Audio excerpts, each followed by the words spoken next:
حضرت خدیجہ الکبریٰ رضی اللہ تعالی عنہا کے متعلق تھوڑی سی عرض کرتا چلوں۔ یہ مکہ میں رہنے والی تھی اور بہت ماشاءاللہ مالدار بھی تھی، قد آور بھی تھی، اور ماشاءاللہ بہت خوبصورت بھی تھی، خوبصورت بھی تھی۔ تینوں باتیں تھی، خوبصورت بھی تھی، خوبصورت بھی تھی، یعنی چہرے سے خوبصورت تھی اور کردار سے بھی خوبصورت تھی اور مالدار بھی تھی، ایک بات۔ دوسری بات،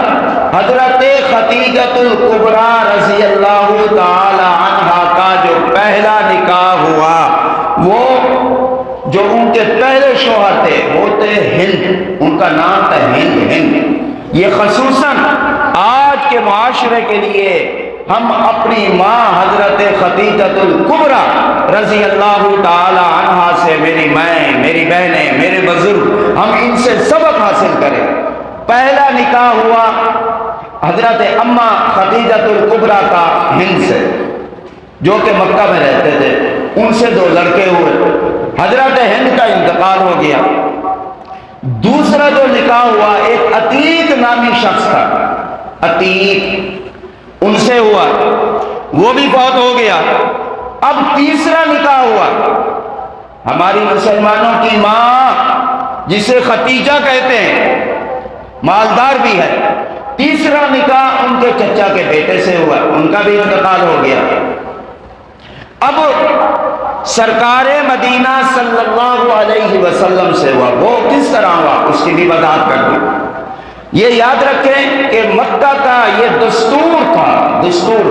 یعنی وہاں کا ایک دن عادت تھی کاروبار کرنے کی۔ وہاں کی کاروبار کا یہ ہوتا تھا کہ ایک بندے کا مال ہوتا تھا، دوسرا بندہ اس کو دوسرے ملک میں لے کے جاتا، یعنی شام میں لے کے جاتا۔ اب جو جتنا مال ہوتا تھا وہ مال جو ہے نا دوسرے بندے کو دیتے اور معاہدہ کرتے کہ یہ جو مال بکے گا اور اب اس مال سے جو فائدہ ہوگا، پرافٹ ملے گا، وہ ہمارا آدھا آدھا ہوگا۔ کیونکہ حضرت خدیجہ رضی اللہ تعالی عنہا ہماری ماں وہ تاجر تھی، تجارت کرتی تھی، تو وہاں تجارت کے اصول کے مطابق وہ کسی نہ کسی کو کیا کرتے کہ شام کی طرف اپنا مال دیتے اور مال دے کر وہ بھیج دیتی، اور جب مال وہاں بھیج دیتی تو وہ پھر جو اس سے فائدہ ہوتا اس کو آدھا کر لیتے۔ تو سرکار مدینہ کے جو چچا تھے ابو طالب، ان کے پاس چونکہ مال اتنا تھا نہیں،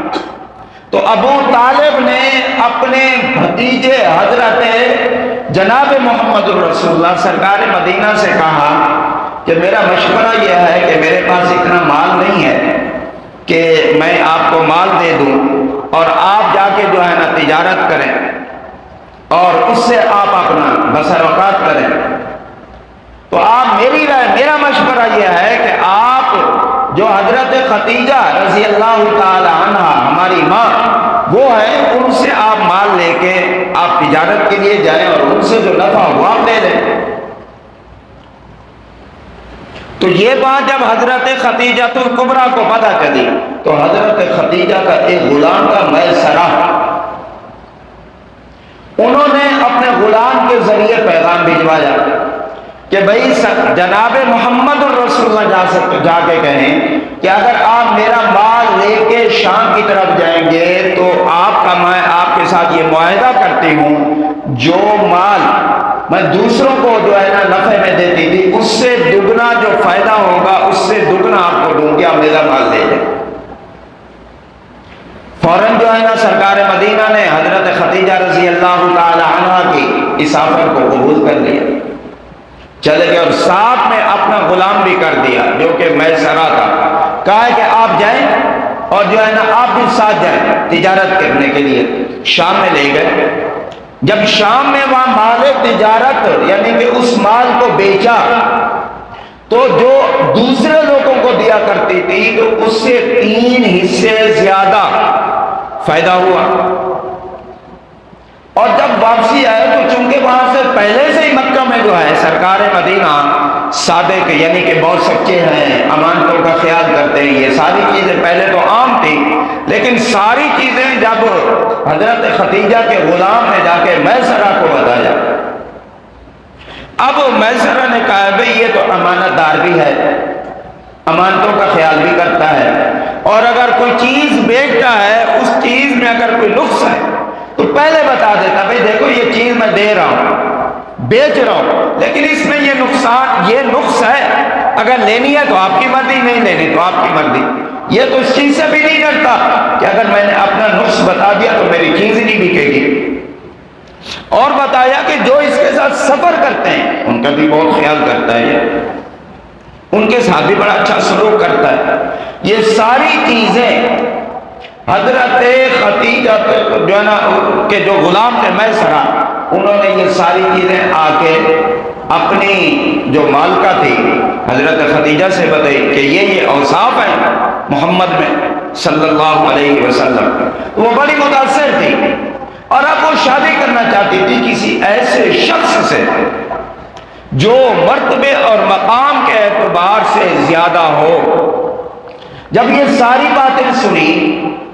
تو ایک عورت تھی جن کا نام تھا نفیسہ بنت امیہ، یہ حضرت خدیجہ کی باندھی تھی۔ یہ نکاح کا بتا رہا ہوں، نکاح کیسے ہوا، وقت بھی عمر ہو گیا ہے۔ یہ بتیا بات اللہ نے زندگی رکھی، کیونکہ پچھلے جمعہ المبارک کو کہا تھا کہ 30 تک بات ہوگی، 5 منٹ عمر ہو گئے۔ اللہ پاک نے زندگی رکھی تو حضرت اماں خدیجہ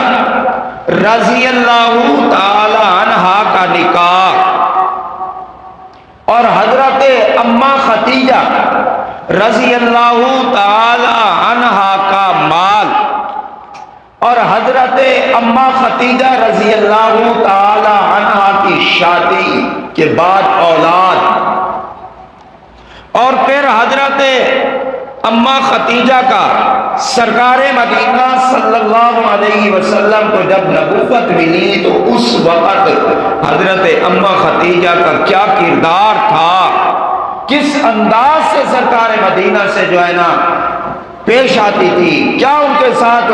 رہن سہن کا ان کا انداز تھا، وہ انشاءاللہ اللہ نے زندگی رکھی تو آئندہ جمعۃ المبارک کو یہ تفصیل کے ساتھ بتایا جائے گا۔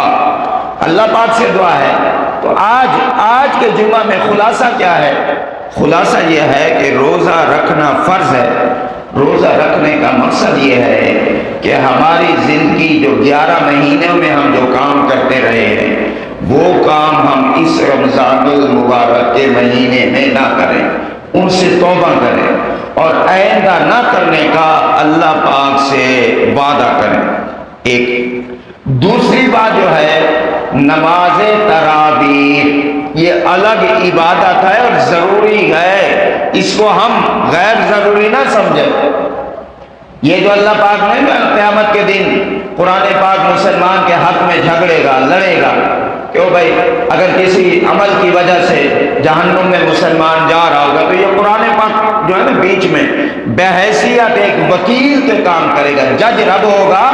وکیل جو ہوں گے وہ قرآن پاک ہوگا، اللہ سے جھگڑے گا، اللہ سے کہے گا اللہ میں تیرا کلام ہوں، رمضان کا مہینہ تھا، پورا دن جو ہے نا یہ کام کرتا تھا، پورا دن مزدوری کرتا تھا، پورا دن کھڑے ہو کے پھٹے کے اوپر جو ہے نا اینٹیں لگاتا تھا، بلاگ لگاتا تھا، پورا دن جو ہے نا یہ تجارت میں جو ہے نا مشغول رہا ہے اور رات کو تھکا ہوا ہوتا تھا، لیکن پھر بھی اس نے نماز تراویح کے اندر تیرا قرآن ایسی جگہ پہ سنا جہاں قرآن پاک کو سکون کے ساتھ پڑھا جاتا ہے، قرآن پاک کے ساتھ ظلم نہیں کیا جاتا، قرآن پاک کے ساتھ زیادتی نہیں کی جاتی، جہاں 20 منٹ یا 15 منٹ یا آدھے گھنٹے میں تراویح کو گزارا نہیں جاتا بلکہ تراویح کو پڑھا جاتا ہے، قرآن پاک سکون کے ساتھ پڑھا جاتا ہے اور قرآن پاک کو رک رک کے پڑھا جاتا ہے، وہاں پر اس نے اللہ ساری تھکاوٹ کو ایک طرف رکھ کے اس نے جو ہے نا نماز تراویح پڑھی۔